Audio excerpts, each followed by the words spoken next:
I'm originally from India and I'm 33 years old, and I've been here in Antwerp for about a year and a half now. I came here in September 2020 as a student first, and now I'm working here at the EDR Antwerp shipyard. So before I came to Antwerp, I was actually sailing with a Danish shipping company, and I have about 10 years of work experience before this. I had visited the port of Antwerp before when I was sailing, and the port of Antwerp had always fascinated me because it was really big and it had a large petrochemical cluster. So I always thought that maybe in the future I can see myself working somewhere here in Western Europe.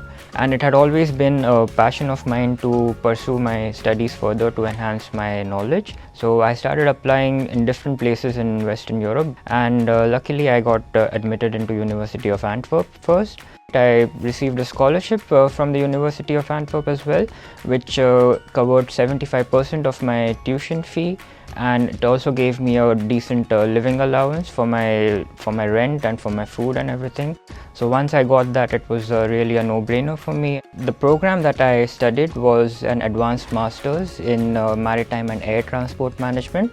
It was jointly organized by the Antwerp Management School and the University of Antwerp. So in the end, we got a diploma from both the institutions, and it perfectly complemented my technical knowledge which I had gathered by working before for about 10 years.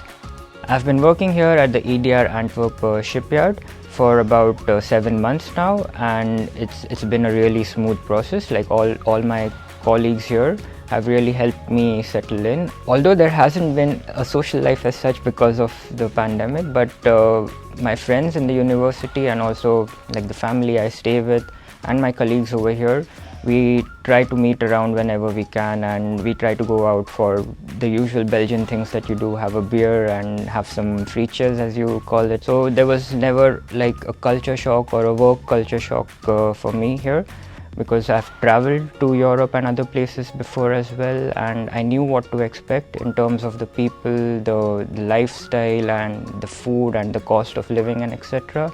The only annoying thing is the weather, as you can see in Belgium, but you can never complain about that, I think. Yeah. It was always a dream of mine to learn a foreign language, and now that I knew that I was going to stay here and work here for a considerable amount of time, I decided why not we can always learn Dutch, and it might be useful in the future as well. My wife, I haven't seen her since a year and a half now, but hopefully by the end of next month she will be here with me, and I'm looking forward to that, yes.